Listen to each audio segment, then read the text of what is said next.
আমাদের প্রত্যেকটা মেয়েরই কিন্তু চোখে অনেক স্বপ্ন থাকে। আমরা প্রত্যেকটা মেয়েই একটা সুন্দর সাজানো গোছানো সংসার চাই। আর মাঝে মাঝে এই সাজানো গোছানো সংসারটাই আমাদের কাছে বিরক্তির কারণ হয়ে ওঠে। ভেবে দেখো তো, আমরা তখনই কিন্তু সংসার থেকে আলাদা হতে চাই, একটা আলাদা সংসার পেতে চাই। আচ্ছা, আমার আলাদা সংসার কেন চাই? এই দিকটা কেউ কি ভাবে না? চিন্তা করে দেখো, বিচার বিবেচনা করে দেখে, কেউ দেখে না। প্রত্যেকটা সংসারে কিন্তু সব সময় একটা বৌমার দোষ দিতে ব্যস্ত। কিন্তু কেন সেই বউটা খারাপ হলো? একটা সংসার থেকে কেন সে আলাদা হতে চাইলো?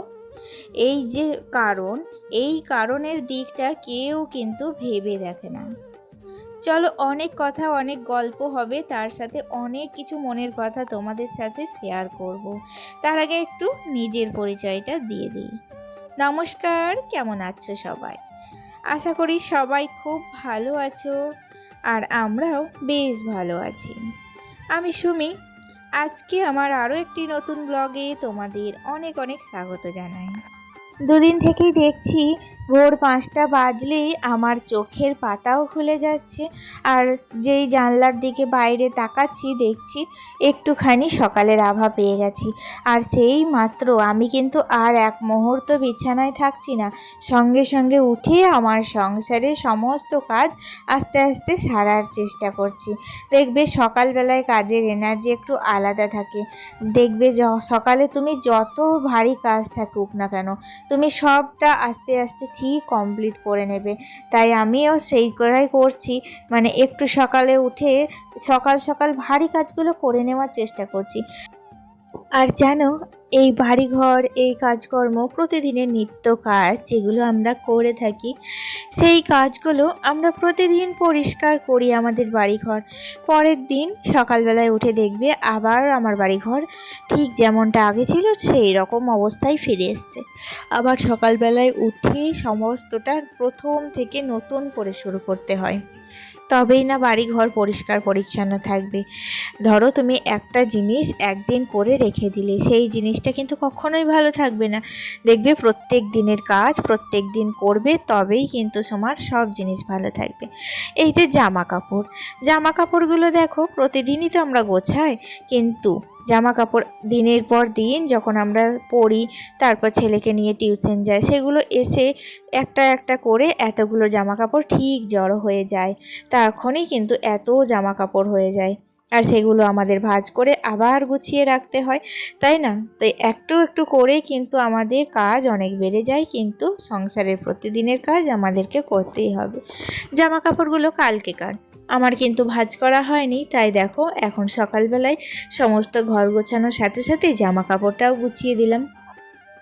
আর দেখবে একটা ঘরের মধ্যে সব সময় একটা বিছানা আর একটা আলনা যদি সুন্দর আর গোছানো হয়ে থাকে তাহলেই ব্যাস। আর কিন্তু ঘরের অন্য কিছু গোছাও আর না গোছাও, তোমার ঘর কিন্তু একদম সুন্দর এবং পরিপাটি থাকবে। আর আমি আমার ঘরকে সব সময় সুন্দর এবং পরিপাটি করে রাখারই চেষ্টা করি। একটা সত্যি কথা বলি তোমাদের, একটা সংসারে যখন 5 রকম মানুষ থাকে, তখন তাদের সবার সাথে মানিয়ে নেওয়া এটা যে কতটা কঠিন, সেটা শুধু সেই মানুষটাই বোঝে যে প্রতিদিন চেষ্টা করে যায়।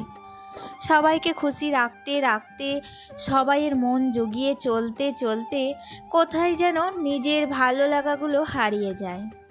দিনের শেষে আয়নার সামনে দাঁড়িয়ে মনে হয়, এই আমি না, আমি যেন কোথায় হারিয়ে গেছি। সবাইয়ের মুখে হাসি রাখার চেষ্টায় নিজের মনটাই ধীরে ধীরে বিষণ্ণ হয়ে পড়ে। একটা সত্যি কথা বলি, মানুষের চরিত্র বোঝা ভীষণ কঠিন। আজ যে মানুষটা একরকম, কাল দেখবে সে পুরো বদলে গেছে। কেন তারা এমন হঠাৎ হঠাৎ পরিবর্তন হয়ে যায়, সেটা তারা নিজেরাই জানে। আমিও আজ বুঝে উঠতে পারিনি। আর যখন কাছের মানুষদের এমন বদলে যেতে দেখি তখন নিজের ভেতরেও যেন অজান্তেই একটা পরিবর্তন চলে আসে। একটা সংসারে যখন 5 রকম মানুষ থাকে তখন তাদের সবার সাথে মানিয়ে নেওয়া এটা যে কতটা কঠিন সেটা শুধু সেই মানুষটাই বোঝে যে প্রতিদিন চেষ্টা করে যায়। জানো তো, সংসারের প্রত্যেকটা কাজ আমি সব সময় নিখুঁতভাবে শেষ করার চেষ্টা করি, কারণ এই সংসারটা শুধু আমার একার না, অনেকের। কিন্তু সত্যিটা কি জানো, এই সংসারের কাজগুলো যেন শুধু আমারই হয়ে গেছে। আমি যদি একটা কাজ ফেলে রাখি সেটা করার মতো আর কেউই থাকে না, সেই কাজটা ঠিক সেখানেই পড়ে থাকে আমার অপেক্ষায়। ধরো আমার ছেলের খেলনাগুলো এদিক ওদিক ছড়িয়ে আছে, আমি যদি না গুছিয়ে রাখি সেগুলো ঠিক তেমনই পড়ে থাকবে। কখনো কখনো মনে হয় আমি না থাকলে এই সংসারটা যেন থমকে যাবে, আর সেই ভাবনাটাই একদিকে ভালো লাগে আবার অন্যদিকে একটু ক্লান্তও করে দেয়। তাই জন্য আমি জানি যে কাজটা করব না সেটা যখন আমার জন্যই পড়ে থাকবে তখন সেই কাজটা আমার করে নেওয়াই ভালো। তাই কোনো কাজই আমি ফেলে রাখতে পছন্দ করি না, সব কাজ সময়ের মধ্যে পারফেক্ট করার চেষ্টা করি। আসলে শীতের শেষে আমাদের বাড়ির অনেকগুলো লেপ, আমরা প্রত্যেকে জনে জনে লেপ গায়ে দিই, তো সেই লেপগুলো এখানে বাঙ্কের মধ্যে তুলে রেখে দিয়েছিলাম। হঠাৎ করেই আজকে সকালবেলায় এসে চোখে পড়ে যে তাদের মধ্যে একটা লেপ পড়ে গিয়েছে কাত হয়ে, কিন্তু পর্দার আড়ালে সেটা কিন্তু নিচে পড়েনি, ওপরেই ঝুলছিল। তো আমি ভাবলাম যে সঙ্গে সঙ্গে কাজটা কমপ্লিট করে নিই, নয়তো কখন কার মাথায় পড়ে যাবে। সেই জন্য দেখো চেয়ারে সমস্ত বান্ডিলগুলো নিয়ে এসেছিলাম, কিন্তু হঠাৎ করেই আমার শাশুড়ি মা চলে আসে সেই মুহূর্তে, আর আমি দেখি যে অত গোটা চেয়ারের মধ্যে উঠছিলাম দেখি আমাকে বকাবকি শুরু করে দেয়। তাই জন্য আমি আর অতগুলো চেয়ার না, ওখান থেকে একটা চেয়ার নিয়ে তার উপরে উঠে ওটাকে ঠিক করে রেখে দিলাম, কিন্তু তার মধ্যে আবার গজালটা উপড়ে গেল পর্দার, তো সেটা কিন্তু এখন আর লাগানো হলো না। আমি ভাবলাম যে কাজগুলো যেগুলো হাতের মধ্যে আছে সেগুলো আগে কমপ্লিট করে নিই, তারপর রান্নাবান্না সেরে দুপুরে এসে কোনো ফাঁকা টাইমে ওই জায়গাটা কিন্তু ঠিক করে নেব। তাই জন্য ওটা ওখানে ওইরকমভাবেই রেখে দিয়ে আপাতত আমি এখন চলে এসেছি নিচে। আর নিচে এসে প্রথমে আমরা 2 কাপ চা করে নিয়েছিলাম, দুধ চা। আর আমি না লিকার চা খেতে একদমই ভালোবাসি না, জানি আমার কিন্তু ডায়েট করা উচিত, দুধ চা খাওয়া একদমই উচিত না, কিন্তু কি করব, মন যে মানতে চায় না। আমি দুধ চা এত ভালোবাসি যে লিকার চা আমি খেতে পছন্দ করি না। তবে কি খাই না তা না, আমি খাই, তবুও মানে যেটাও ভালোবাসি, হয়তো কোনোটা বেশি কোনোটা কম এরকমই। আর আজকে সবজিগুলো দেখো খুব সুন্দর না, সবুজ তাজা সবজি কেটে নিয়েছি। আজকে একটা নতুন রেসিপি করব, কেঁদুরি। কেঁদুরি ভাজা খেতে তোমরা কারা কারা ভালোবাসো অবশ্যই আমাকে কমেন্টে জানিও। আমি কেঁদুরি ভাজা তো খেতে ভালোবাসি, তার সাথে 2-1টা কাঁচাও খেয়ে নিই। জানো তো, আমি যখন সবজি কুটছিলাম আমি প্রতিদিনের মতো আজকেও কিন্তু 2-1টা কাঁচা সবজি খেয়ে নিয়েছি। দেখবে কিছু কিছু সবজি থাকে যেগুলো কিন্তু কাঁচা খেতেও ভীষণ ভালো লাগে, আর তার গুণও অনেক। তো ছেলে তো গিয়েছে স্কুলে, আজকে ওর সায়েন্স পরীক্ষা আছে, তাড়াতাড়ি স্কুল থেকে চলে আসবে। খাওয়ার দিকে একটু ওর আমি নজর দিয়েছি এই কয়েকদিন থেকে, আসবে বলে তাড়াতাড়ি করে একটুখানি সুজি বানিয়ে রেখে দিলাম, এলে পরেই ওকে হাতে হাতে ধরিয়ে দেব। আর এদিকে রান্নাটাও চাপিয়ে দিয়েছি, সকাল সকাল রান্নাটা করে নেব। আবহাওয়া তো বেশ ভালো, তাই কাজের মুডও আমার খুব ভালো, সকাল সকাল রান্না বান্না সব কিছুই কমপ্লিট করব।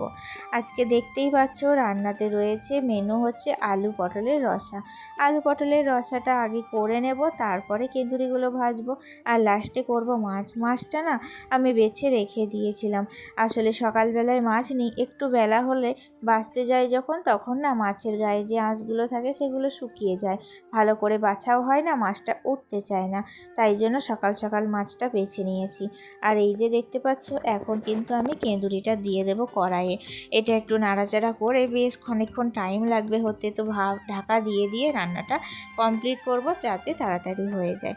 আর আজকে বন্ধুরা রান্নাবান্না দিয়েই আজকের ব্লগটা শেষ করলাম, পাশে থেকো অবশ্যই, আবার দেখা হবে নেক্সট ব্লগে, টাটা।